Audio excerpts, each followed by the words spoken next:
नमस्कार दोस्तों, आज का हमारा टॉपिक है रिमोट सेंसिंग एवं जीआईएस। आप जानते हैं कि इससे संबंधित अभी तक जितने भी प्रश्न पूछे गए हैं उनका मैं सीरीज आपके सामने लाया हूं। यह उसका पार्ट 2 है।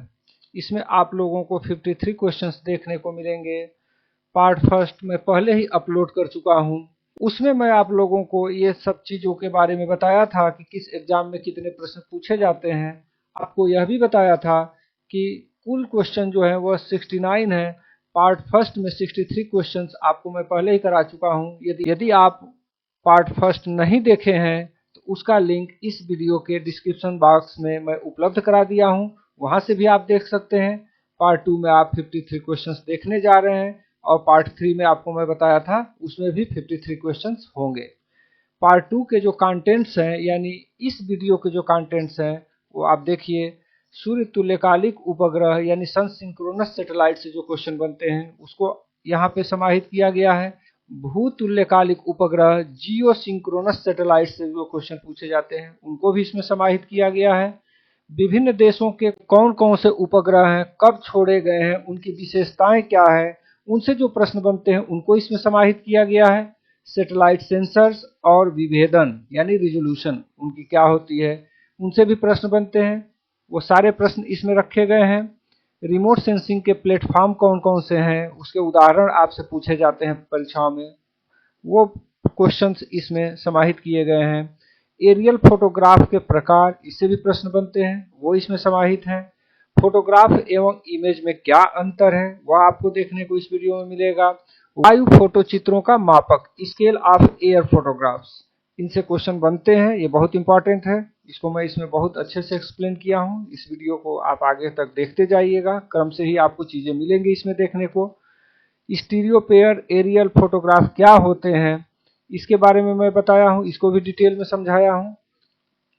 और लास्ट जो पॉइंट है इस वीडियो का वो एलिमेंट्स ऑफ इमेज इंटरप्रिटेशन, कौन कौन से तत्व हैं जिसके आधार पर एरियल फोटोग्राफ का इंटरप्रिटेशन या व्याख्या किया जाता है।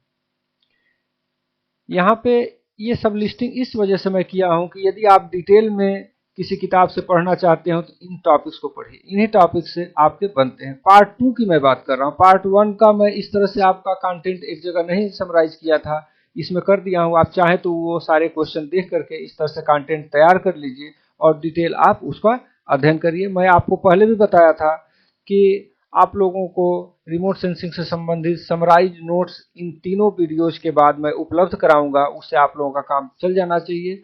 एक चीज मैं और आपसे बताया था कि जो यह टॉपिक है रिमोट सेंसिंग जीआईएस, इसमें मेरी बहुत अधिक न रुचि है न विद्वता है, फिर भी क्वेश्चंस के माध्यम से जो जरूरी हो सकता है वो मैं आप लोगों को देने का प्रयास किया हूँ। आइए अब हम लोग प्रश्नों को देखते हैं। पहला प्रश्न है, निम्नलिखित में से कौन सी ऊंचाई सूर्य तुल्यकालिक ध्रुवीय कक्ष से संबंधित है।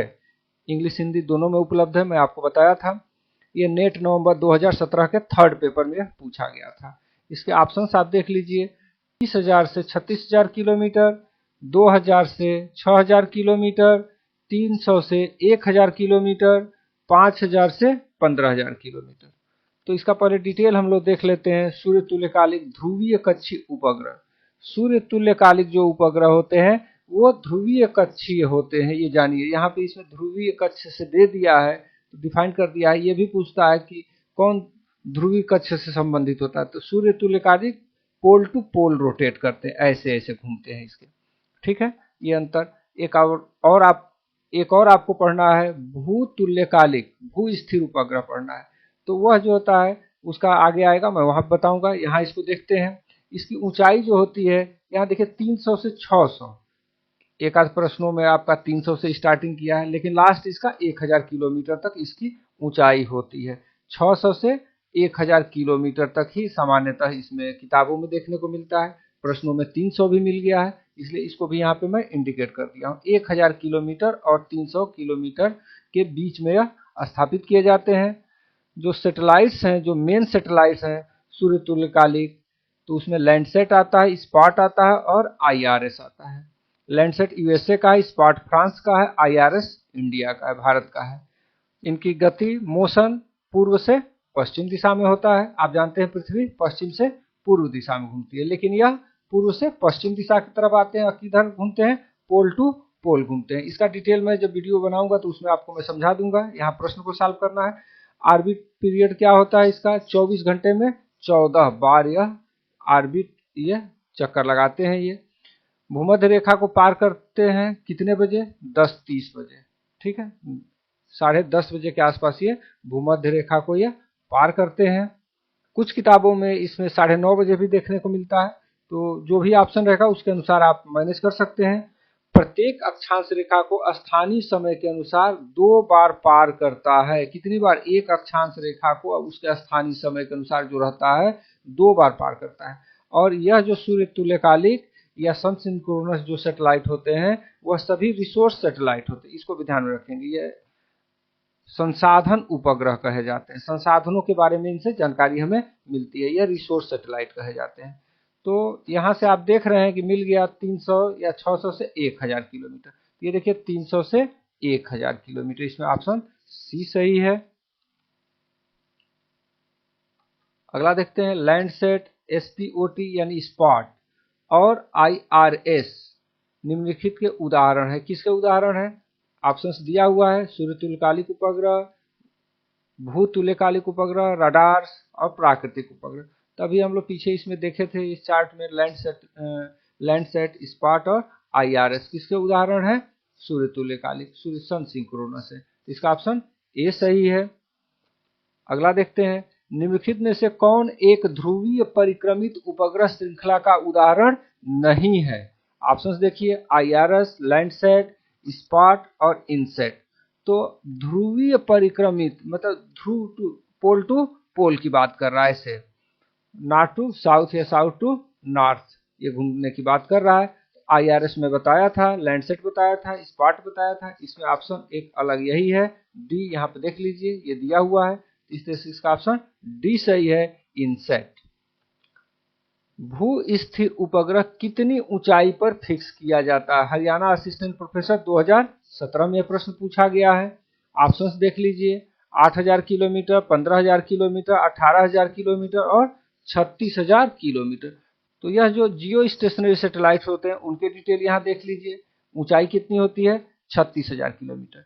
ये परीक्षाओं में यही 36000 ही आता है, कुछ परीक्षाओं में 30000 32000 दे देता है, तो आप समझ जाएंगे।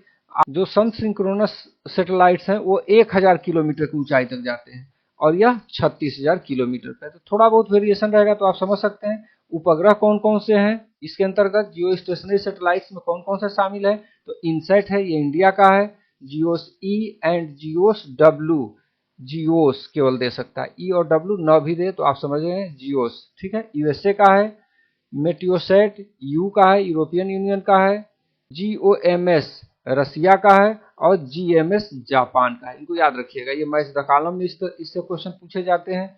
मोशन पृथ्वी के समान है, घूर्णन और दिशा, यानी घूर्णन 24 घंटे में पृथ्वी एक चक्कर अपना पूरा कर लेती है, घूर्णन कर लेती है। तो यह सैटेलाइट का भी घूर्णन क्या होगा, 24 घंटा भी होगा। दिशा है, पश्चिम से पूर्व दिशा में पृथ्वी घूमती है, तो यह सैटेलाइट भी पश्चिम से पूर्व दिशा में घूमते हैं। विस्तार, यह 70 डिग्री नॉर्थ से 70 डिग्री साउथ लैटिट्यूड के बीच में यह कवर करते हैं, इसको भी याद रखिएगा, इससे भी संबंधित प्रश्न पूछे जाते हैं। पृथ्वी के सापेक्ष स्थिर होते हैं, जैसे जैसे पृथ्वी जब दोनों का घूर्णन एक समान है तो यह क्या करेंगे, एक दूसरे के सापेक्ष स्थिर प्रतीत होते हैं। लगभग सभी संचार उपग्रह, टेलीकम्युनिकेशन सैटेलाइट्स ये होते हैं, वो क्या था, रिसोर्स सैटेलाइट थे, और ये क्या है, संचार उपग्रह होते हैं। ये जितने भी हैं भूस्थैतिक या भू स्थिर उपग्रह, जियो स्टेशनरी सैटेलाइट। संपूर्ण पृथ्वी को तय करने के लिए कितने सैटेलाइट्स की जरूरत पड़ेगी, ऐसे जियो स्टेशनरी सैटेलाइट्स कितने चाहिए जो पूरे पृथ्वी को एक साथ देख सके, तो इसके लिए 3 चाहिए। इसको मैं डिटेल फिगर के माध्यम से जो डिटेल वीडियो बनाऊंगा उसमें आपको मैं समझा दूंगा। तो इस तरह से इसका ऑप्शन डी सही है, 36000 किलोमीटर। अगला देखिए, भूस्थैतिक उपग्रहों के संबंध में निम्नलिखित में से कौन सा कथन असत्य है। देखिए, राजस्थान असिस्टेंट प्रोफेसर 2023 के फर्स्ट पेपर में पूछा गया था। आपको मैं बताया कि रिमोट सेंसिंग और जीआईएस से राजस्थान असिस्टेंट प्रोफेसर में काफी प्रश्न पूछे जाते हैं। आपको मैं चार्ट पहले दिया था, उसको देखे होंगे आप। तो पहला इसमें, ये उपग्रह पृथ्वी का एक चक्कर 24 घंटे में पूरा करते हैं। मैं आपको बताया था, ये सही है। यहाँ पे पृथ्वी के समान इसका घूर्णन और दिशा होता है। यहाँ से ये हो गया। दूसरा है, ये उपग्रह 45 डिग्री नॉर्थ से 45 डिग्री साउथ अक्षांशों तक का क्षेत्र घेरते हैं। 45 degree north to 45 degree south की बात कर रहा था। मैं यहाँ बताया हूँ क्या चीज, 70 degree north to 70 degree south. तो ये क्या हो गया, कौन सा कथन असत्य है, तो यही गलत है। अगला भी देख लेते हैं इसके ऑप्शन। ये उपग्रह विषुवत रेखा के ऊपर पृथ्वी का घूर्णन करते हैं, बिल्कुल सही है, इसको भी याद रखिएगा, विषुवत रेखा पर यह घूर्णन करते हैं। इन उपग्रहों की ऊंचाई लगभग 36,000 किलोमीटर होती है। लगभग शब्द है, यानी वेरिएशन आपको देखने को मिल सकता है, मैं पहले भी बताया था, लेकिन 36,000 आप याद रखिए, ये भी सही है। और अनुत्तरित प्रश्न, क्वेश्चन नॉट अटेम्प्टेड, तो इसका कोई मतलब नहीं है, इसका ऑप्शन बी सही है। ये उपग्रह 45 डिग्री नॉर्थ से 45 डिग्री साउथ अक्षांशों तक का क्षेत्र घेरते हैं, यह गलत है। ये 70 degree north to 70 degree south के बीच के क्षेत्र को घेरते हैं। निम्न में से कौन भूतुल्यकालिक उपग्रह है, नेट जून 2010 के सेकंड पेपर में पूछा था। जियो सिंक्रोनस सैटेलाइट कौन है, ये पूछ रहा है। आप सैटेलाइट्स के नाम देख लीजिए, लैंडसैट, मेट्रियोसैट और IRS और किटसैट की बात कर रहा है। आपको मैं यह टेबल दिया था, इसे आप मैच करा लीजिए। देखिए इसमें मेट्रियोसैट क्या है, जियो स्टेशनरी सैटेलाइट है, तो मेट्रियोसैट ये हो गया। बाकी आपका भूतुल्यकालिक उपग्रह या जियो स्टेशनरी उपग्रह नहीं है, IRS, किटसैट और लैंडसैट। इस तरह से इसका ऑप्शन बी सही हो गया। निम्नलिखित में से कौन सा एक भूतुल्यकालिक उपग्रह है, फिर उसी तरह का क्वेश्चन है। राजस्थान PGT 2022 के सेकंड पेपर में, MP सेट 2017 में प्रश्न पूछा गया है। ये आपके ऑप्शंस हैं, IRS, INSAT, Landsat, SPOT, HRV। SPOT HRV over से कंफ्यूजन में मत पड़िएगा, स्पॉट शब्द है, तो इसमें आप यहाँ फिर देख लीजिए, इसमें इनसेट आ गया। इनसेट इसका ऑप्शन बी सही है। बाकी आप समझ सकते हैं। अब थोड़ा सा तेजी से आगे बढ़ेंगे, इस टेबल को आप समझ गए होंगे। निम्नलिखित कथनों पर विचार करें, नेट नवंबर 2017 के थर्ड पेपर में पूछा था। कथन क्या देखिए, संचार उपग्रह अधिकांशतः भू स्थिर उपग्रह होते हैं, जिन्हें प्रायः 30,000 किलोमीटर से अधिक ऊंचाई पर स्थापित किया जाता है। देखिए यहाँ पे 36,000 नहीं दिया, 30,000 से अधिक कह रहा है, तो ये भी सही बात हो गया। अब भू स्थिर उपग्रह की ऊंचाई में बताया था। ये संचार उपग्रह होते हैं, ये भी बताया था आपको। कम्युनिकेशन सैटेलाइट होते हैं भू स्थिर उपग्रह। देखिए यहाँ पे सब आपको मैं बताया था। संचार उपग्रह है, इनकी ऊंचाई आपका 36,000 किलोमीटर, यानी 30,000 से ऊपर की बात कर रहा है। साधन उपग्रह सूर्य तुल्यकालिक होते हैं, यह सही है, जिन्हें प्रायः 300 से 1000 किलोमीटर की ऊंचाई पर स्थापित किया जाता है, यह भी सही है। क्योंकि देखिए यहाँ पे मैं दिया था 300 से 1000 किलोमीटर, और यह रिसोर्स सैटेलाइट है, साधन उपग्रह है, रिसोर्स सैटेलाइट यहाँ इंग्लिश में लिखा हुआ है, इससे आप पकड़ सकते हैं। तो उपयुक्त में से कौन सा कथन सही है, ये दे रहा है, तो ए और बी दोनों सही है, इसका ऑप्शन बी सही है। अगला देखिए, दूर संवेदन के बारे में निम्न में से क्या सत्य नहीं है। Uttar Pradesh higher education exam 2014 में जो हुआ था, उसमें यह प्रश्न पूछा गया है। भू स्थिर उपग्रह लगभग 36,000 किलोमीटर की ऊंचाई पर पृथ्वी के चारों ओर चक्कर लगाते हैं, क्या सत्य नहीं है, वो पूछ रहा है, सत्य नहीं है। अगला दे रहा है, सूर्य सिंक्रोनस उपग्रह का पथ उत्तर दक्षिण है, ठीक है, ये भी सही है, दोनों सही हो गया। एक्स किरणें प्रमुखतया दूर संवेदन में प्रयुक्त होती हैं, ये गलत है। ये पहले वीडियो में ये सब किरणों से संबंधित जो फर्स्ट पार्ट है उसमें मैं क्वेश्चन आपको दिया था, तो वहां मैं इसको समझाया था, आप समझ गए होंगे। इसरो ने सर्वप्रथम रूस से आर्यभट्ट का अंतरिक्ष में शुभारंभ किया, ये सही है, तो इसका ऑप्शन सी गलत है। एक्स किरणें प्रमुखतया दूर संवेदन में प्रयुक्त होती हैं। इसमें सूची फर्स्ट को सूची सेकंड से आपको मिलान करना है। फर्स्ट में सैटेलाइट्स का नाम दिया हुआ है और सेकंड में इनकी ऊंचाई दिया हुआ है, और इस कूट से आपको उत्तर चुनना है। तो आइए मैच कराते हैं। IRS 1A, इसकी हाइट होती है 932 किलोमीटर, तो ये थर्ड इसका सही है। तो ए का थर्ड एक जगह दिया हुआ है यहाँ पे, तो आप और कहीं मिला नहीं, तो इसका ऑप्शन ए सही होगा। अब यहाँ पे मैं इसको मिलान करके दे दिया हूँ किसकी कितनी ऊंचाई होती है, इसको रटना पड़ेगा आपको, इसको देखना पड़ेगा।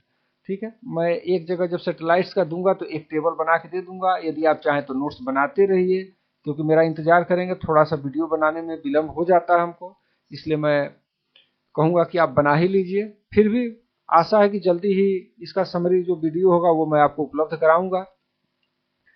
यहाँ देखिए, उपग्रहों को उनकी ऊंचाइयों के साथ सुमेलित कीजिए और सही उत्तर का निशान लगाइए। ये सैटेलाइट दिया हुआ है, इधर ऊंचाई दिया हुआ है, सेम उसी तरह का प्रश्न है। यहाँ पे देखिए दे दिया, इसको मैच कराते हैं और कूट से उत्तर चुनते हैं। लैंडसैट वी 705 किलोमीटर ऊंचाई पे स्थापित होता है।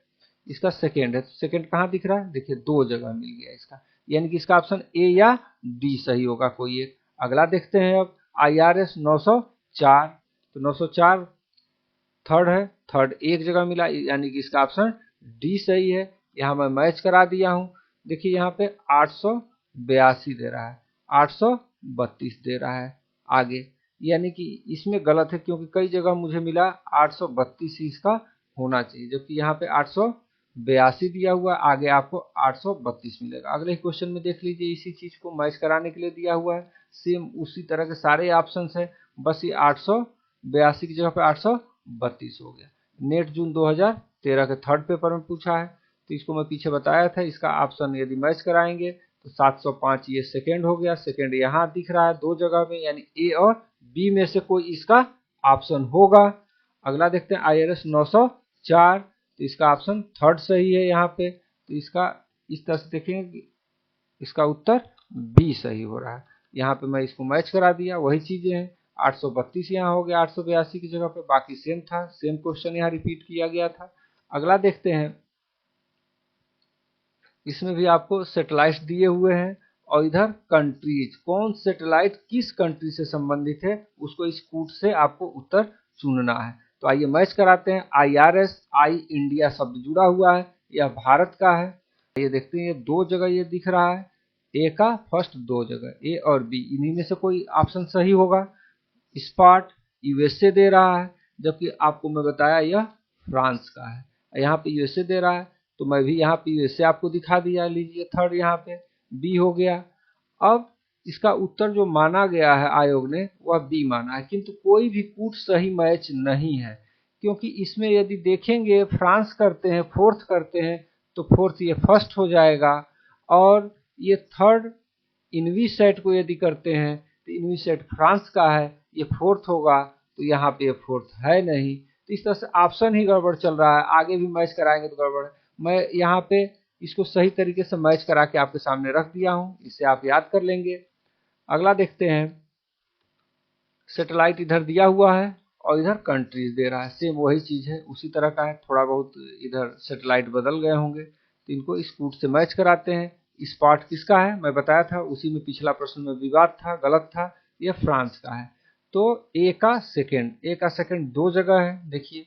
अब जियोस किसका है, USA का है, ये ऑप्शन फोर्थ है, तो ये भी दो जगह मिल रहा है। और आगे चलना हम लोगों को, मेट्योर 3, तो ये रसिया का है, तो रसिया थर्ड पे नंबर पे है, थर्ड ये हो गया, यहाँ आके क्लियर हो गया, तो इसका ऑप्शन ए सही है। यहाँ पे मैं मैच करा दिया हूँ, इसको देख लीजिएगा। हम आगे बढ़ते हैं, यहाँ भी सूची फर्स्ट को सूची सेकंड से मिलान करना है। किस परीक्षा में पूछा गया है ये मैं यहाँ पे दिया हूँ, मैं इसमें कोई भी प्रश्न अपने से नहीं डाला हूँ, जो भी परीक्षाओं में पूछा गया है उन्हीं को मैं डाला हूँ। आप देखेंगे प्रैक्टिस सेट भी मैं एक अलग से प्लेलिस्ट पड़ा हुआ है, प्रैक्टिस सेट, वो प्रैक्टिस सेट तो जरूर है, लेकिन वो सारे क्वेश्चन जो परीक्षाओं में पूछे गए हैं उसी का मैं प्रैक्टिस सेट बनाता हूँ, उसको भी आप अवश्य देखिए, अपने तैयारी को आंकिए उसको देख करके।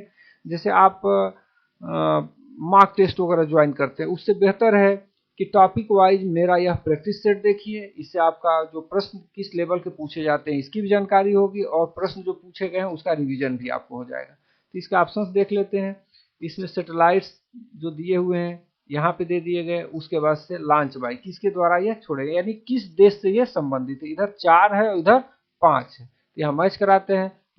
लैंडसेट नासा द्वारा छोड़ा गया, यूएसए का ही नासा है, यूएसए आपको मैं बता रहा था, यहाँ पे नासा दे दिया, तो बहुत कंफ्यूज होने की जरूरत नहीं है, लैंडसेट यूएसए का यानी नासा का है। तो इस तरह से यह ए का सेकंड दो जगह दिख रहा है।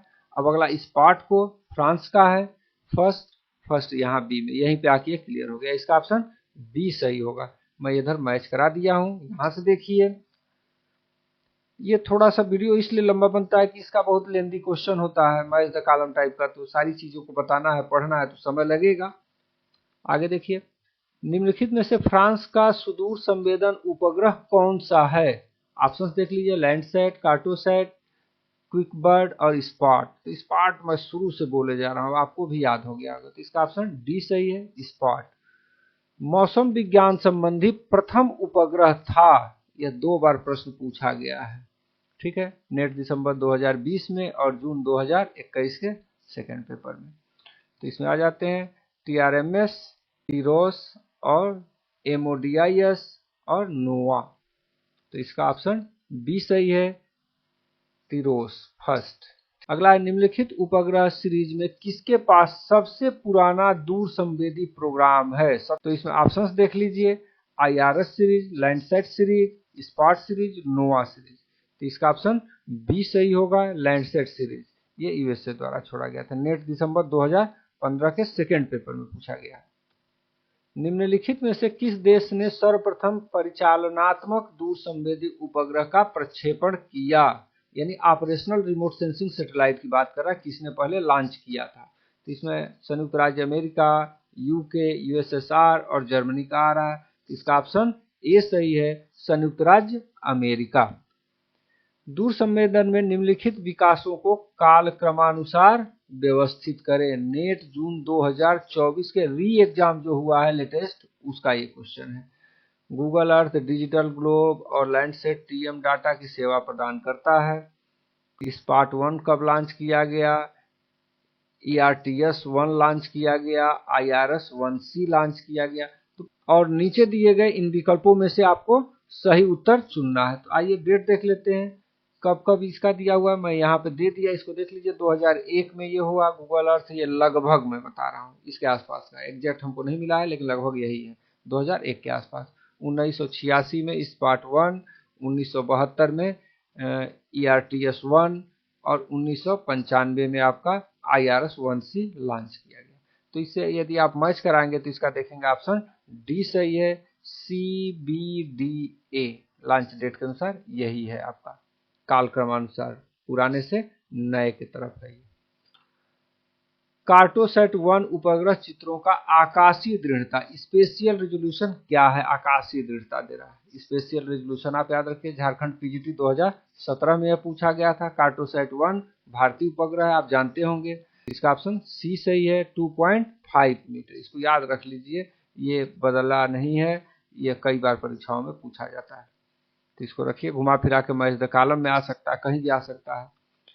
2005 में प्रक्षेपित भारतीय उपग्रह कार्टोसैट 1 एक है, क्या है? DSSSB TGT 2021 में पूछा गया है।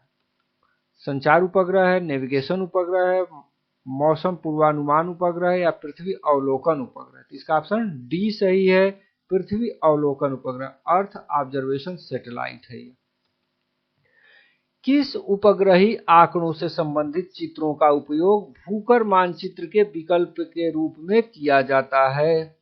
ये क्या है? The image of fish satellite data product is use as substitute of cadastral map. Cadastral map क्या होता है? इसको आप जाकर के प्रैक्टिकल जियोग्राफी उठा के पढ़ लीजिए। ये भू संपत्ति मानचित्र जिस तरह से तैयार होते हैं, उसके बदले कह रहा है कि कौन सा उपग्रही आंकड़ा जो है, चित्र जो है, इसमें उपयोग में लाया जाता है। लैंडसैट TM, उसके बाद से स्पॉट XS, इनसैट 1B, इकोनास। तो इसका ऑप्शन डी सही है, इकोनास। यह इकोनास सैटेलाइट जो है, यह यूएसए का है, यह भी याद रखेंगे, कहीं पूछ सकता है किस देश से संबंधित है। अगला प्रश्न है, पुश ब्रूम क्रमवीक्षक स्कैनिंग, क्रमवीक्षक शब्द स्कैनर स्कैनिंग शब्द है, ऑपरेशन सबसे पहले निम्नलिखित में से किस उपग्रह में किया गया था? यह स्कैनिंग का एक वो है पुश ब्रूम। यह मेथड किस में सबसे पहले अप्लाई किया गया? DSSSB PGT 2021 में प्रश्न पूछा गया है।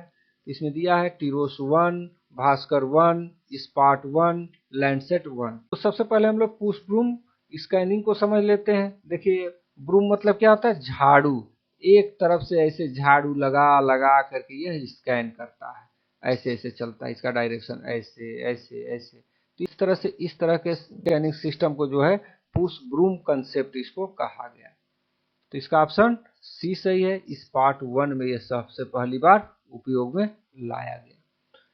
यहाँ भी सूची दे रहा है, आपको मिलान करना है। सैटेलाइट सेंसर्स का ये नाम दिया है। सेंसर्स क्या होते हैं वो पहले वीडियो में आप लोगों को मैं बताया था। सेंसर्स कितने प्रकार के होते हैं, क्या उपयोग है, जो फर्स्ट पार्ट था उसमें आप देखे होंगे, उससे क्वेश्चन बने थे। यहाँ पे सेंसर्स का नाम दे रहा है। IRS-1C list second, spot 5 HRV, DG क्विकवर्ड 2, ADEOS AVNIR, और इनको कह रहा है IFOV पैन से मैच कराइए। IFOV क्या होता है? इंस्टेंटेनियस फील्ड ऑफ व्यू, इसका फुल फॉर्म है। IFOV का फुल फॉर्म है, यानी कि यह कितने एरिया को यह दिखा पाता है, इसको कह रहा है। इसको मैच कराना है आपको और स्पूट से आपको छाटना है। तो देखिए IRS-1C लिस्ट सेकेंड का जो होता है IFOV पैन जो होता है 5.80, यानी सेकेंड। इसका सेकेंड कहाँ दिख रहा है? 2 जगह दिख रहा है, आप देख रहे हैं। तो अब आगे चलना पड़ेगा हमको। इस पार्ट 5 HRV का देखना पड़ेगा। इसका है फोर्थ ऑप्शन, 5 मीटर है। तो फोर्थ एक जगह यहाँ मिला, यानी इसका ऑप्शन बी सही है। यहाँ मैं मैच करा दिया हूँ, इसको आप पाज करके देख लीजिए। मैं आगे चलता हूँ। उच्च स्थानिक विभेदन के संदर्भ में उपग्रह संवेदकों का निम्नलिखित में से कौन सा एक सही आरोही क्रम है? आरोही बढ़ते क्रम में, असेंडिंग आर्डर की बात कर रहा है, बढ़ते क्रम। नेट दिसंबर 2022 के सेकंड शिफ्ट में क्वेश्चन पूछा गया है। यहाँ भी सेंसर से संबंधित प्रश्न है। तो ये नाम दिया हुआ है, RBB ऑफ लैंडसेट, उसका TM of Landsat, LISS second of IRS-1C, pan of Ikonos 2। तो यहाँ नीचे कूट दिया गया, इससे आपको उत्तर चुनना है। असेंडिंग ऑर्डर में आपको चुनना है। तो इसका देखिए यहाँ पे मैं दे दिया हूँ। इनका स्पेशल रेजोल्यूशन क्या होता है? इसका 40 मीटर है, इसका 30 मीटर है, इसका 36.25 मीटर है, और इसका 1 मीटर। थोड़ा बहुत वेरी कर सकता है, बहुत सर्च करके इसको मैं ले आया हूँ और दिया हूँ। तो इससे आप मैच कराएंगे तो इसका ऑप्शन बी सही है। ACBD। ए का क्या है? देखिए ए है लैंडसेट, ये वाला 40 मीटर, ये सबसे कम। 40 मीटर एरिया को यह आइडेंटिफाई करेगा। इतने एरिया को आप जूम करके उसमें आइडेंटिफाई कर सकते हैं। यह 30 मीटर को कर सकता है, यह 36 कर सकता है, यह 1 मीटर एरिया को यह बता देगा, उसमें अंतर स्पष्ट कर देगा। 1 मीटर का रेजोल्यूशन। जैसे आप जूम करते हैं गूगल अर्थ वगैरह मैप का, तो देखते हैं बहुत नीचे तक जाने पर उसका ब्लर हो जाता है, आप उससे ज़्यादा आइडेंटिफाई नहीं कर सकते। यह 1 मीटर चीज़ों को आपको दिखा सकता है इसके माध्यम से, सेंसर के माध्यम से। तो ये हाई रेजोल्यूशन इसका हो गया, इसका कम हो गया। तो कम से बड़े की तरफ आगे बढ़ते हैं, तो इसको आप देख लेंगे। यहाँ भी सूची का मिलान करना है। यहाँ लैंडसेट 4 and 5 TM की ये विशेषता दे रहा है। ये सब इसका IFOV क्या होता है, रिविजिट कितने समय पर करता है, अल्टीट्यूड क्या होता है, ऊंचाई क्या होती है, स्वाथ क्या होता है। स्वाथ आप नहीं जानते हैं तो मैं जो डिटेल वीडियो बनाऊंगा उसमें मैं बता दूंगा। स्वाथ एक पट्टी, जैसे झाड़ू लगाते हैं तो कितनी चौड़ी झाड़ू है, जितना चौड़ा वो एक बार में लगा रहा है उतना ही उसका ये स्वाथ होता है, कितना एरिया एक बार में यह कवर करता है। और इधर से आपका सिस्टम कैरेक्टरिस्टिक्स दे रहा है, इसकी क्या होती है, किससे कौन मैच करेगा। तो इसको आइए मैच करा के इस पुट से उत्तर चुनना हम लोगों को। तो IFOV जो है ये दिया हुआ है 30 × 30 मीटर फॉर 1 to 5 7 बैंड्स। ये याद करना पड़ेगा, इसमें कोई कंसेप्ट नहीं है जो बताया जाए। तो इस तरह से आप देख रहे हैं कि ए का 2 जगह आपका फोर्थ मिला हुआ है। तो आगे चलना पड़ेगा। रिविजिट कितने समय पर? 16 डेज पर यह रिविजिट करता है। तो इसका ऑप्शन थर्ड है। ये भी देखिए 2 जगह मिल गया। और आगे चलना पड़ेगा। ऊंचाई अब चेक कर लेते हैं, 705 किलोमीटर। तो 705 किलोमीटर सेकेंड है, तो सेकेंड आपका यहाँ दिख रहा है। तो इस तरह से इसका ऑप्शन सी सही है। यहाँ पे आपको मैच करा दिया हूँ, आप पाज करके देख लीजिएगा। मैं आगे चलता हूँ। निम्न उपग्रहों और संवेदकों को उनके स्थानिक विभेदन के आरोही क्रम में व्यवस्थित कीजिए। यहाँ भी कह रहा है सेंसर के अकॉर्डिंग जो उसका रेजोल्यूशन है, स्पेशल रेजोल्यूशन, आरोही बढ़ते क्रम में करना है। नेट जून 2024 का कैंसिल जो पेपर हो गया था उसका ये क्वेश्चन था, उसको यहाँ मैं देने का प्रयास किया हूँ। इसमें देख लीजिए इकोनास MS, कार्टोसैट 2 पैन, उसके बाद से रिसोर्स सेट 2A, लिस्ट 4 और ओवरव्यू पैन। तो इनका देख लेते हैं कि ये विकल्प क्या क्या है। तो मैं इसका सर्च किया था तो ये इनका लगभग मिल रहा है, ये दे रहा है मोर देन 1 मीटर। तो एग्जैक्ट तो कहीं इसका मुझे मिला नहीं, यदि आप लोगों को मिले तो ज़रूर हमको कमेंट करके बताइएगा। इसका 1 मीटर मिला है, इसका 3.2 मीटर है, इसका 5.8 मीटर मिला हुआ है। तो इसको बढ़ते क्रम में लगाना है। तो आप जानते हैं कि असेंडिंग ऑर्डर यानी जिसका ये 1 मीटर रेजोल्यूशन दिखा रहा था, इसका रेजोल्यूशन क्या होगा, ज़्यादा होगा। ये 3.2 मीटर को आइडेंटिफाई करेगा तो इसका रेजोल्यूशन इसके सापेक्ष कम होगा। लेकिन जो तो इस हिसाब से इसका ऑप्शन 1 सही होना चाहिए। लेकिन कुछ जगहों पे मैं देख रहा था चूंकि इसका आंसर की तो जारी हुआ नहीं, ये कैंसिल हो गया था, तो इसको ये 2 बता रहे हैं। अब कैसे बता रहे हैं ये मुझे समझ में नहीं आ रहा है, यदि आप लोगों को समझ में आए तो जरूर बताइएगा। ठीक है, हम आगे चलते हैं। लैंडसेट का निम्नलिखित में से कौन सा स्पेक्ट्रल बैंड सामान्यतया वर्ण रंग सम्मिश्र के लिए प्रयुक्त नहीं किया जाता है। तो इसका ऑप्शन है बैंड 4, बैंड 6, बैंड 7, बैंड 5। ये भी री एग्जाम का है, नेट 2024 का, तो इसको आप रट लीजिए। इसका ऑप्शन डी सही है, बैंड 5। अगला देखिए, सैटेलाइट बिंबों के भू संदर्भित होने पर निम्नलिखित में से क्या घटित होगा। नेट दिसंबर 2015 में पूछा गया। ऑप्शन देखिए, बिंबों के विपर्यास में सुधार होता है, contrast of images are improved. किस चीज से, भू संदर्भित होने से, ये कह रहा होगा, ये तो नहीं लग रहा है मुझे। स्थिति विषयक त्रुटियां दूर हो जाती हैं, ये सही लग रहा है। आगे भी देख लेते हैं, डीएन मूल्यों की त्रुटियां समाप्त हो जाती हैं। और लास्ट ये ऑप्शन है उपयुक्त में से कोई नहीं, तो इसका ऑप्शन बी सही है, स्थिति विषयक त्रुटियां दूर हो जाती हैं यदि सैटेलाइट जो बिंब होते हैं उनको जियो रिफरेंस कर दिया जाएगा। जियो रिफरेंसिंग कर देने से इनकी जो लोकेशन संबंधी पोजिशनल जो एरर्स होते हैं वह दूर हो जाते हैं, इसको याद रखेंगे। आगे चलते हैं, निम्नलिखित में से कौन सा वायु आधारित प्लेटफॉर्म है। देखिए, राजस्थान असिस्टेंट प्रोफेसर 2023 के फर्स्ट पेपर में ही पूछा जाता है राजस्थान के इस रिमोट सेंसिंग से 10-10, 15-15 क्वेश्चन पूछे जाते हैं। तो राजस्थान की तैयारी कर रहे हैं तो मैं बार बार इसको आपको दबाव डालता हूं कि इस वीडियो को जरूर से देखिए और इस टॉपिक को आप डिटेल तैयार करके जाइए। नेट में भी इससे क्वेश्चन आते हैं और बहुत स्तरीय क्वेश्चन पूछे जाते हैं, ये अक्सर हम लोग छोड़ के जाते हैं। देखते हैं, गुब्बारा है, मीनार है, टावर है, रॉकेट है और मानव रहित अंतरिक्ष यान है। तो पहले जो प्लेटफॉर्म्स है उनको यहाँ देख लीजिए। रिमोट सेंसिंग जो प्लेटफॉर्म्स है, स्पेस फॉर्म क्या है, सैटेलाइट इसमें आते हैं और शटल आते हैं, स्पेस एयरक्राफ्ट जो होते हैं वो इसमें आते हैं। एयरबॉर्न वायु आधारित जो प्लेटफॉर्म है, एरोप्लेन हो गया, हेलीकॉप्टर हो गया, हॉट एयर बैलून। तो बैलून यहाँ पे मिल रहा है, बैलून हार्ट तो नहीं मिला, बैलून मिल गया। ये भी हवा में ही उड़ेगा, स्पेस में तो चला नहीं जाता है। एयरशिप हो गया और टेथर्ड बैलून। और ग्राउंड बेस्ड क्या होता है, हैंड हेल्ड, ये देखिए हाथ में पकड़ के कुछ फोटोग्राफी वगैरह कर रहा है। रेज्ड प्लेटफॉर्म, ये तो उठा दिया, यहाँ से कुछ खींचेगा या कहीं मीनार पे चढ़ जाएगा, कुछ करेगा उठाया हुआ। तो इस तरह से ये आते हैं, तो इसका ऑप्शन ए सही है, गुब्बारा बैलून। आगे देखिए, कैमरा के स्थिति के आधार पर निम्नलिखित में से कौन सा वायु फोटो का प्रकार नहीं है। कैमरा की स्थिति के आधार पर पूछ रहा है, नवोदय विद्यालय पीजीटी 2022 में प्रश्न पूछा गया है। इसमें देखिए, ऊर्ध्वाधर फोटोग्राफ, समानांतर फोटोग्राफ, अल्प तिर्यक फोटोग्राफ और अति तिर्यक फोटोग्राफ। अथवा इंग्लिश इसका देख लिया, वर्टिकल फोटोग्राफ, पैरेलल, लो ऑब्लिक और हाई ऑब्लिक।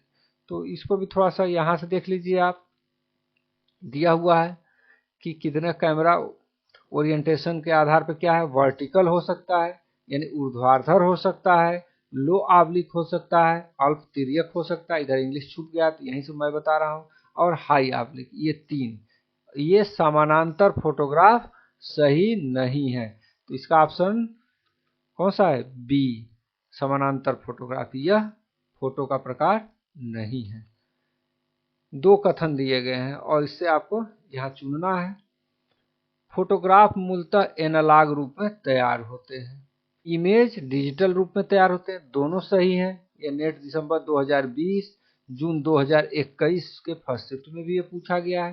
रिपीटेड प्रश्न है, यहाँ पे मैं वही जैसे प्रश्न था उसको कॉपी करके यहाँ पे डाल दिया, इसको टाइप नहीं किया हूँ, तो इसका ऑप्शन कौन सा सही होगा? फर्स्ट सही होगा। कथन फर्स्ट और सेकंड दोनों सही है। अब आप फोटोग्राफ और इमेज दोनों में डिफरेंस नेट पे डालेंगे तो आपको मिल जाएगा, वहां से आप पढ़ लीजिएगा। आगे चलते हैं हम। वायो फोटोग्राफ, एरियल फोटोग्राफ लेने के लिए दिन का आदर्श समय क्या है? कब लिया जाए तो सबसे अच्छा रहता है वो? तो ये ऑप्शन दिया है, जब सूर्य की स्थिति निम्न तिर्यक यानी दोपहर के पहले और बाद में हो। बिल्कुल ये सही है। और भी ऑप्शन देख लीजिए, जब सूर्य की स्थिति उच्च तिर्यक सुबह और शाम हो, इस समय नहीं लिया जाता है। जब सूर्य की स्थिति लगभग लंबवत दोपहर में नहीं लिया जाता है। दिन में किसी भी समय ले सकते हैं, लेकिन क्या कह रहा है? आदर्श की बात कर रहा है। यहाँ पे आपको लेना है, जब मन करे तब फोटो खींचिए, रात में खींचिए, जैसे मन करे वैसे खींचिए, लेकिन कब होता है? एरियल फोटोग्राफ की बात कर रहा है यहाँ पे, तो इसका ऑप्शन ए सही है। जब सूर्य की स्थिति निम्न तिर्यक दोपहर के पहले और बाद में, यह अच्छा माना जाता है। निम्नलिखित में से कौन सा एक यंत्र हवाई फोटोग्राफी में सामान्यतः प्रयुक्त नहीं होता है? उत्तराखंड पीजीटी 2020 में। देखिए सारे राज्य जो हिंदी भाषित राज्य हैं जहाँ परीक्षाएं होती हैं, टीचर भर्ती परीक्षाएं या यूजीसी नेट की हैं इस तरह की, उनको मैं देखता हूं और उनको समाहित करता हूं। ऑप्शन देखिए, स्टीरियोस्कोप, मल्टीप्लेक्स, डंपी लेवल और पैरेलक्स बार। तो इसमें डंपी लेवल नहीं सम्मिलित है, इसके अंतर्गत नहीं आता है। डंपी लेवल आप देखते हैं सड़क वड़क बनती रहती है तो लेकर के एक लगा के दूरबीन टाइप का देखते रहते हैं। यदि आप पढ़े हैं अच्छे कॉलेज से तो आप डंपी लेवल का प्रैक्टिकल भी किए होंगे, पीजी में आपको मिला होगा। यदि नहीं है तो मैं आपको बताया कि जो सड़क वड़क निर्माण होता है उसमें लेके किनारे ट्रिपार्ट स्टैंड पर खड़े होकर दूरबीन टाइप के देखते रहता है ऊंचाई नीचाई, वही डंपी लेवल उसमें आता है। इसको हवाई फोटोग्राफी से कोई लेना देना नहीं, तो इसका ऑप्शन सी सही है। डैश इमेजरी शब्द का तात्पर्य किसी भी एयरबोर्न क्राफ्ट से ली गई सभी इमेजरी से है। झारखंड पीजीटी 2023 में पूछा गया है। ऑप्शंस देखिए, एरियल लगेगा, एरियल इमेजरी, तो इसका ऑप्शन पानी के नीचे परपटी कोर, इसका कोई मतलब नहीं है, एरियल इमेजरी होगा, तो इसका ऑप्शन ए सही हो गया। अगला देखिए, यहाँ भी डैश दिया हुआ है, फिलिंग द ब्लैंक्स है। ये भी एक छवि संप्रेषित करता है जिसे पाठक सुन, देख और महसूस कर सकता है। इसका ऑप्शन सी सही होगा, इमेजरी। इमेजरी एक छवि संप्रेषित करता है, ठीक है। अगला यहाँ भी दे रहा है, फिलिंग द ब्लैंक्स है, छवियों के मौसम विज्ञान, समुद्र विज्ञान, कृषि आदि में कई अनुप्रयोग हैं। इसके ऑप्शंस देखिए, उपग्रह, कैमरा, प्रत्यक्ष, अप्रत्यक्ष, तो इसमें होगा सैटेलाइट छवियों के, सैटेलाइट इमेजेज है, many applications in metrology, oceanography, agriculture etcetera. Jharkhand PGT 2023 में पूछा गया है, तो इसका ऑप्शन ए सही है। निम्नलिखित में से किसके कारण किसी हवाई फोटो छायाचित्र के स्केल में बदलाव होता है? मतलब एरियल फोटोग्राफ के स्केल की बात करें, उसमें चेंजेस किसके कारण होता है? वस्तु की छाया, shadow of the object, texture of the object, relief of the ground, shadow and relief both. तो इसका ऑप्शन सी सही होगा, रिलीफ ऑफ द ग्राउंड। भू के उच्चावच की वजह से स्केल में बदलाव देखने को मिलता है। सपाट भूभाग का एयर फोटो पैमाना निम्नलिखित पर निर्भर करता है। नेट सितंबर 2013 के थर्ड पेपर में आया हुआ है। हवाई जहाज की ऊंचाई, दूसरा कह रहा है focal length of aerial camera, और इस कोड से आपको चुनना है। तो ये दोनों सत्य हैं, दोनों पर निर्भर करता है, तो इसका ऑप्शन सी सही है। 1 और 2 दोनों सत्य हैं।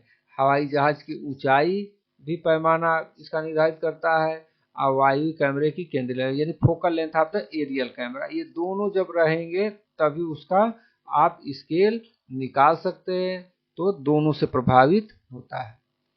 यदि एक हवाई जहाज धरातल से 1500 मीटर की औसत ऊंचाई से एक ऐसे कैमरे से छायांकन यानी फोटो कर रहा है, खींच रहा है, जिसका फोकल लेंथ 150 मिलीमीटर, यहाँ पे 1500 मीटर है और इसका फोकल लेंथ क्या है? 150 मिलीमीटर है, तो छाया चित्रों का मापक क्या होगा, यानी फोटोग्राफ जो मिलेगा उसका स्केल आपसे पूछ रहा है। तो यहाँ पे ऑप्शन दिया है 1:1000, 1:10,000, 1:1 लाख, 1:1 100। तो आइए हम लोग स्केल निकालना ही सीख लेते हैं, कैसे ये निकलता है यदि ऊंचाई दिया हो और फोकल लेंथ दिया हो। ठीक है, तो कैसे इसका हम स्केल पता करेंगे। यहाँ पे है देखिए, स्केल ऑफ फोटोग्राफ का फार्मूला है, फोकल लेंथ को हम एवरेज हाइट से क्या करेंगे, डिवाइड कर देंगे, तो हमें स्केल ऑफ फोटोग्राफ प्राप्त हो जाएगा। फोकल लेंथ कितना दिया हुआ है, 150 मिलीमीटर दिया है, mm दिया हुआ है। अब औसत ऊंचाई एवरेज हाइट कितना दिया है, 1500 मीटर्स दिया हुआ है। ये तो आपको ये दोनों पैरामीटर एक में करना होगा। ये मिलीमीटर है तो इसको भी मिलीमीटर में बदलना पड़ेगा। तो आइए बदलते हैं, 1500 गुणे 1000 से जब इसमें मल्टीप्लाई कर देंगे तो यह वैल्यू किस में आ जाएगा, मिलीमीटर में आ जाएगा। तो ये 15 लाख मिलीमीटर में बदल गया। अब सूत्र में मान रख देते हैं जो ये फार्मूला दिया हुआ है। फोकल लेंथ आपको पता चल गया है 150 मिलीमीटर है, और एवरेज हाइट आपको पता चल गया कि 15 लाख मिलीमीटर है, ये आपको पता चल गया। रख देते हैं 150 बटा 15 लाख हो गया ये। अब इसको डिवाइड करने पर 1:10,000 हो गया। तो 1:10,000 कहाँ दिख रहा है आपको, यहाँ पे देखिए ऑप्शन बी सही है, 1:10,000। अगला प्रश्न भी इसी तरह से है, यदि एक वायुयान धरातल से 2500 मीटर, यहाँ ऊंचाई बदल दिया, एमपी सेट में पूछा गया है ये, तो ये 2500 मीटर यहाँ दे दिया, और इसका फोकल लेंथ दिया होगा। देखिए फोकल लेंथ कितना है, 250 मिलीमीटर है। तो वही कह रहा है कि इसका मापक बताइए। तो मापक चलिए, इसका ऑप्शन ये दिया हुआ आप देख लीजिए। इसको ऑप्शन हम क्यों देखें, पहले हम इसको सॉल्व कर लेते हैं। तो वही फार्मूला आ गया, फोकल लेंथ यहाँ पे दे दिया 250 मिलीमीटर यहाँ आ गया। औसत ऊंचाई कितना दिया है, 2500 मीटर्स में है यहाँ पे। ठीक है, अब इसको हम क्या करेंगे, मिलीमीटर में बदल दिए तो 25 लाख मिलीमीटर हो गया, 1000 से मल्टीप्लाई कर दिए यहाँ पे। अब इसको हम सूत्र में मान रख दिए हैं, इसको सॉल्व करेंगे तो आ जाएगा 1/10,000, यानी इसका 1:10,000। सेम वही आंसर आया है, इस तरह से वैल्यू बढ़ा दिया है उसी रेशियो में। तो इसका ऑप्शन सी सही है, 1:10,000। अगला भी देखिए, स्केल से ही संबंधित प्रश्न है, धरातल पर सड़क की चौड़ाई 60 फीट, धरातल पर सड़क की चौड़ाई 60 फीट, जबकि वाई चित्र में 2 इंच है। वाई चित्र की मापनी बताइए। अब यह सिंपल जो स्केल हम निकालते हैं उसी तरह से इसको निकालना है। ये एरियल फोटोग्राफ छोड़ दीजिए, ऐसे भी स्केल दे देगा निकालने के लिए, तो वहां भी ये काम करता है। तो आइए इसके ऑप्शंस देख लेते हैं, 1:3600, 1:360, 1:120, 1:1200 ये दे दिया है। तो इसको आइए सॉल्व करते हैं। Scale of aerial photograph, scale of photograph यहाँ एसपी दिखा दिया हूं। डिस्टेंस ऑन एरियल फोटोग्राफ, यानी कि एरियल फोटोग्राफ पे जो डिस्टेंस है वो, और डिस्टेंस ऑन ग्राउंड, इसी का ये संबंध इसको हमको निकालना है। तो इसको देखिए लिख दिए इसी चीज को, SP equal to DP, distance on photograph is to distance on ground. अब देखिए डिस्टेंस ऑन फोटोग्राफ क्या है, 2 इंच दिया हुआ है ऑन द एरियल फोटोग्राफ, और डिस्टेंस ऑन ग्राउंड कितना है, 60 फीट है। ये 60 फीट में है और ये क्या है, इंच में है। दोनों का जो मानक है उसको एक में लाना होगा। तो आइए इसको एक स्केल में लेकर के आते हैं। यहाँ पे 2 इंचेज है, तो इसको फीट को इंच में बदलने के लिए इसको हम 12 से मल्टीप्लाई कर देंगे तो ये इंचेज में हो गया। अब यहाँ पे देख रहे हैं 2 संबंध है, 720 हो गया ये। अब इसको 1:2 में करना होगा, 1 संबंध है तो 720 को 2 से भाग दे देंगे। इस तरह से इसका ऑप्शन 1:360 आंसर आ गया। तो इसका ऑप्शन कौन सा सही है, 1:360 बी, इसका ऑप्शन बी सही है। आगे देखते हैं, यहाँ पे दिया हुआ है, ये UP GDC 2000 government degree college में यह 2020 में यह प्रश्न पूछा गया था। किसी क्षेत्र के मानचित्र पर जिसका मापक क्या है, 1:40,000 है, 2 स्थानों के बीच की दूरी 4 सेंटीमीटर है। एक मानचित्र दिया हुआ है, उसका मापक यह दे दिया है, उस पे 2 स्थानों के बीच की जो दूरी है वह 4 सेंटीमीटर है। उसी क्षेत्र के हवाई छायाचित्र पर उन्हीं दोनों स्थानों के बीच की दूरी 10 सेंटीमीटर है। तो हवाई छायाचित्र का मापक क्या होगा? मतलब एरियल फोटोग्राफ आ गया तो कंफ्यूज मत हो जाइए। उसी तरह से जैसे स्केल निकालते हैं मैप पे, उसी तरह से इसका भी निकलेगा। आइए मैं निकाल के दिखाता हूँ। यहाँ पे मापक 1:40,000। इसको अगर जो ड्रा करेंगे तो ऐसे दिखेगा। 1 सेंटीमीटर कितना है? 40,000 को शो कर रहा है। 40,000 सेंटीमीटर के बराबर है। ठीक है, ये हो गया। दो स्थानों के बीच की दूरी कितनी है? 4 सेंटीमीटर है। तब दो स्थानों के बीच की दूरी ए और बी मैं मान लेता हूं, और ये 4 सेंटीमीटर, 1 2 3 4 सेंटीमीटर बना दिए। और यह कितने को दिखाएगा अब? तो इसका 4 गुना दिखाएगा। जब 1 सेंटीमीटर दिखा रहा है 40,000, तो 4 सेंटीमीटर कितना दिखाएगा? 1,60,000 सेंटीमीटर के बराबर हो गया। इतना बड़ा ये हो गया। अब आ जाते हैं एरियल फोटो चित्र पर। हवाई छायाचित्र पर उन्हीं दोनों स्थानों, कौन? ए बी, जो यहाँ पे ए और बी है, इन्हीं दो स्थानों के बीच की दूरी 10 सेंटीमीटर है। तो अब इसी को 10 सेंटीमीटर में हम बांट देते हैं। तो 10 सेंटीमीटर इसको बांट दिया, और ये कितने को दिखा रहा है? उतना ही, 1,60,000 सेंटीमीटर को ही ये भी दिखा रहा है। तो यही पूछ रहा है, 10 सेंटीमीटर इतने को दिखा रहा है, यानी 10:1,60,000 को दिखा रहा है। तो अब 1 सेंटीमीटर कम को दिखाएगा, 10 से डिवाइड कर देंगे तो ये बन जाएगा 1:16,000। तो इसका ऑप्शन देख लीजिए, 1:16,000 यहाँ पे दिया हुआ है। इसका ऑप्शन ए सही होगा। चलिए आगे देखते हैं। निम्नलिखित में से किन परिस्थितियों में हवाई छायाचित्र का एक जोड़ा स्टीरियोस्कोप के द्वारा त्रिविमीय देखने के लिए स्टीरियो पेयर नहीं माना जा सकता? स्टीरियो पेयर क्या होता है उसको मैं यहाँ पे आपको समझा देता हूँ। एमपी सेट 2017 में पूछा गया है। अब यह कह रहा अतिव्यापन, अतिव्यापन शब्द छोड़ दीजिए, नो ओवरलैपिंग। ठीक है, ओवरलैपिंग शब्द है इसका, no overlapping. 25% overlapping, 60% overlapping, 20% overlapping. यह क्वेश्चन बहुत आसान है, लेकिन रिमोट सेंसिंग आप पढ़ के जाते नहीं है, समझते नहीं है, तो लगता है पता नहीं क्या पूछ रहा है, 25% होगा कि 60% होगा। इस प्रतिशत से कोई लेना देना नहीं, चाहे वह 1% हो, चाहे 50% हो या 70% हो, उससे कोई लेना देना नहीं है। ओवरलैपिंग है तो वह स्टीरियो पेयर है, यदि ओवरलैपिंग नहीं है तो स्टीरियो पेयर वह फोटोग्राफ नहीं होगा। यानी कि इसका ऑप्शन ए सही होगा। लेकिन आइए हम समझाते हैं स्टीरियो पेयर होता क्या है, ये ओवरलैपिंग क्या है, इसको देख लेते हैं।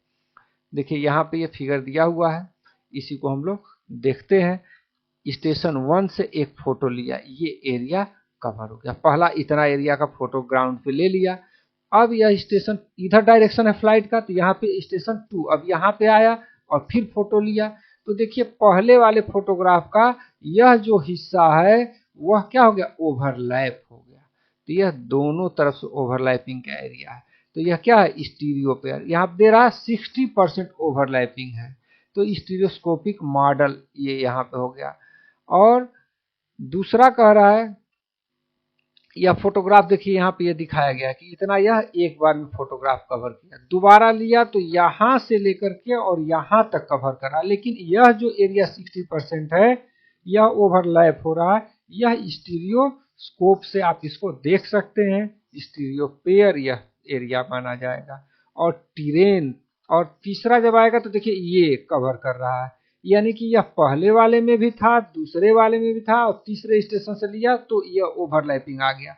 तो यह terrain recorded on 3 successive photograph. यह टिरेन जो है यह तीनों में से लगातार इसको कवर किया गया है। तो स्टीरियो पेयर आप क्या है आप समझ सकते हैं, दो ओवरलैप, चाहे वह 60% हो, 10% हो, 50% हो, वह जो भी ओवरलैपिंग रहेगा वह स्टीरियो पेयर कहा जाएगा। तो इसका ए, अति व्यापन जहां पे यानी ओवरलैपिंग नहीं है वह स्टीरियो पेयर नहीं है। ओवरलैपिंग है तो वह स्टीरियो पेयर होगा, चाहे वह 25% हो, चाहे 20% या 60%, 40%, कुछ भी हो, इसको रटने की जरूरत नहीं। ओवरलैपिंग है तो स्टीरियो पेयर है, ओवरलैपिंग नहीं है तो स्टीरियो पेयर नहीं है वो फोटोग्राफ। आगे देखते हैं। किसी भी वायो फोटोग्राफ के संबंध में जलोढ़ पंखों और विसर्पों की पहचान करने में बिंब निर्वचन के निम्नलिखित में से कौन सा तत्व सर्वाधिक उपयुक्त होता है? बहुत गजब गजब क्लिष्ट शब्द हैं जो इंग्लिश में पढ़ते हैं उनको तो बिल्कुल ये समझ नहीं आएगा, वो इसको पढ़ लेंगे। कौन सा एलिमेंट जो है इमेज इंटरप्रिटेशन में मोस्ट अप्रोप्रिएट होते हैं उनको यहाँ पे दे रहा है। तो साइज, शेप, टोन और टेक्सचर, तो इसका ऑप्शन बी सही है, शेप। शेप जो होता है वो ज़्यादा उपयुक्त होता है। अगला देखते हैं, कुतुब मीनार को हवाई फोटोग्राफ पर पहचानने के लिए प्रतिबिंब व्याख्या के लिए निम्नलिखित घटनाओं में से कौन सा ज्यादा अभिव्यंजक या सार्थक है। बिंब इंटरप्रिटेशन यानी कि इमेज इंटरप्रिटेशन के लिए कुछ एलिमेंट्स हैं, उनमें से कौन ज्यादा जो है कि हाइट को बताने के लिए कुतुब मीनार की हाइट को बताएगा। तो यहाँ पे ऑप्शन दिए हुए हैं, शेप है, शैडो है, टोन है और टेक्सचर है। तो ये शैडो बताता है, जो जितना हाइट रहेगा उतना शैडो उतना लंबा बनेगा, तो ये शैडो ही उसकी हाइट को डिफाइन करता है। आगे चलते हैं, निम्न में से कौन हवाई छायाचित्र तत्व ऊंची इमारतों को चिन्हित करने के लिए अति उपयुक्त है। उसी तरह से प्रश्न है, उत्तराखंड जीडीसी 2017 में यह पूछा गया था। साइज है, शेप है, शैडो है या पैटर्न है। तो इसका ऑप्शन सी सही है, परछाई, शैडो, वही मैं बताया था, वही प्रश्न यहाँ पूछा गया है। आगे देखते हैं, यहाँ पे सूची को आपको मिलान करने के लिए दे रहा है, देख लेते हैं। यही है, आभा है, आकार, आकृति, प्रतिरूप। अंग्रेजी देख लीजिए, टोन, साइज, शेप और पैटर्न, अंग्रेजी में ही इसको याद रखिए। तो किस लक्षण की ये पहचान करते हैं, तो इसको मैच कराते हैं और इससे कूट से चुनते हैं। तो आभा, टोन क्या करता है, भू आवरण और भूमि उपयोग को बताता है। ये सेकेंड, सेकेंड कहाँ है, एक जगह केवल है, तो यही एक से ही आपका मिलान हो गया। इसका ऑप्शन डी सही है, इसी से आपका हो गया। बाकी इसमें बी का फर्स्ट, सी का फोर्थ और डी का थर्ड है। मैं इधर नहीं दिखाया, थोड़ा लंबा लंबा है, छोटा में लिखता तो दिखता नहीं। आप इसको पाँच करके मिलान करके अपना नोट्स तैयार कर लीजिए, और मेरे नोट्स का यदि इंतजार करते हैं तो थोड़ा सा इंतजार कर लीजिए, मैं खुद उपलब्ध कराऊंगा। डिजिटल बिंब की व्याख्या के लिए निम्नलिखित में से किस बिंब संवर्धन विधि का अनुप्रयोग किया जाता है। कौन सा, देखिए, ये हिंदी न पढ़ के अंग्रेजी पढ़ता हूँ। Radiometric correction, geometric correction, spatial feature manipulation और नॉइज रिमूवल। तो इसका ऑप्शन सी सही है, स्थानिक लक्षण बदलाव, स्पेशियल फीचर मैनिपुलेशन। आप यूपी पीजीटी की तैयारी कर रहे होंगे, तो मैं आपको बता दूं कि बहुत 2-2.5 साल हो गया, अभी तक उसका कुछ अता पता नहीं है। यदि बहुत जल्दी भी गवर्नमेंट उस एग्जाम को कराना चाहेगी तो मई 2025 से पहले संभावना नहीं है। इसलिए आप तैयारी करते रहिए। रिमोट सेंसिंग से उसमें क्वेश्चन बहुत ज़्यादा नहीं पूछे जाते हैं, जो स्केल अभी बताया हूँ इससे एक आध प्रश्न उसमें आते हैं, तो उसमें काम कर जाएगा। आगे देखते हैं, टेलीविजन में दिखाई जाने वाली उपग्रह इमेज या छाया स्पष्ट रूप से चित्रित करती है, किसको बताती है। तो इसमें ऑप्शन दे रहा है, तापमान तथा वर्षा को, दाब तथा वायु को, मेघ तथा हिम आवरण को, आर्द्रता और कोहरे को। तो इसका ऑप्शन सी सही है, मेघ तथा हिम आवरण को। ये जितने भी इसमें ऑप्शंस दिए गए हैं वह जो भी संबंधित परीक्षा हुआ है, आंसर की वहां से जारी हुआ है, उस आंसर की के आधार पे मैं सारे आंसर्स दिया हूँ। यदि कहीं कोई मिस्टेक है तो आप मुझे कमेंट करके बता सकते हैं, बताइएगा, उसको देखा जाएगा। जहाँ कुछ गलतियां थी उसको मैं आपको इसमें बताया भी हूँ कि ये कन्फ्यूजन है, इस तरह से इसमें गलतियां हैं। फिर भी हो सकता है कॉपी पेस्ट करने में या कहीं कुछ करने में गलत हो गया हो, तो आप जरूर से इस तरह की त्रुटि हो तो मुझे बताइएगा। आगे देखते हैं, इसमें भी सूची फर्स्ट का सूची सेकंड से मिलान करना है। एक तरफ फार्मूला दिया हुआ है, दूसरे उसका पर्पज क्या है। तो यह फार्मूला बहुत खोजने पर भी जो है कि सबका सटीक हमको मिला नहीं है, फिर भी जो इसका आंसर निकाला हूं मैं, चूंकि ये नेट 2024 में जो कैंसिल हो गया था उसमें एक क्वेश्चन पूछा गया था, इसलिए इसका आंसर की हमें मिला नहीं। फिर भी इसको देख लेते हैं, मैच कराते हैं और इस कूट से आपको सही उत्तर चुनना है। और सही भी है, ये 100% सही है। फिर भी मान लीजिए, मैं पहले ही बताया कि इस टॉपिक पे बहुत ज़्यादा विद्वता नहीं है, कहीं ना कहीं हमसे गलती हो सकता है, फिर भी ये सही है। देखिए, ये जो फार्मूला है h into R upon H, इसका ऑप्शन फोर्थ सही है। तो ए का फोर्थ, ये देख लीजिए, दो जगह मैच कर रहा है, यानी सी और डी में इसका होगा। अब अगला मैच कराते हैं, F upon H minus H to calculate scale of aerial photograph. तो हम लोग देखें, एफ अपान, ये एच तो किए थे लेकिन एच माइनस एच कर दिया, कैपिटल और स्मॉल, तो इससे कंफ्यूजन हो रहा है, लेकिन फिर भी ठीक है। ये तो इसका थर्ड होगा बी का। ये कहाँ दिख रहा है, ये भी 2 जगह दिख रहा है, अभी और आगे चलना पड़ेगा। इसका ऑप्शन सेकेंड है, सेकेंड आपका यहाँ सी वाले में मैच किया, इधर नहीं है, ये फर्स्ट है। तो इस तरह से इसका ऑप्शन सी सही है। अगला प्रश्न और अंतिम प्रश्न है ये इस वीडियो का। जब दृश्य यानी सीन के भीतर कई यादृच्छिक खराब पिक्सल पाए जाते हैं तो इसे कहा जाता है random bad pixels found with in the scene. क्या कहा जाएगा? राजस्थान असिस्टेंट प्रोफेसर 2023 के फर्स्ट पेपर में पूछा गया है। ऑप्शन देख लीजिए, high pass noise, short noise, shallow noise, dense noise, question not attempted. तो इसका ऑप्शन बी है, शॉर्ट नॉइज। ठीक है, अब क्या है ये नॉइज क्या है, अब वीडियो बनाएंगे तो मैं कुछ पढ़ूंगा देखूंगा तो बताऊंगा, जो आएगा उसका मैं आपको उपलब्ध कराऊंगा। नेक्स्ट वीडियो आप लोगों को पार्ट 3 उपलब्ध होगा इसी का, उसमें 53 क्वेश्चंस रहेंगे। ये वीडियो थोड़ा सा 10 दिन का मुझे समय दीजिएगा, आपको उपलब्ध करा दूंगा। वैसे तो मैं दूसरा वीडियो आपको कहा था कि 4-5 दिन में उपलब्ध करा दूंगा, लेकिन त्योहारी सीजन था, कुछ कर नहीं पाया मैं, और लेकिन इस वीडियो को मैं जल्दी ही उपलब्ध कराऊंगा। यदि वीडियो आपको पसंद आए तो लाइक अवश्य कर दीजिएगा। बहुत बहुत धन्यवाद मित्रों।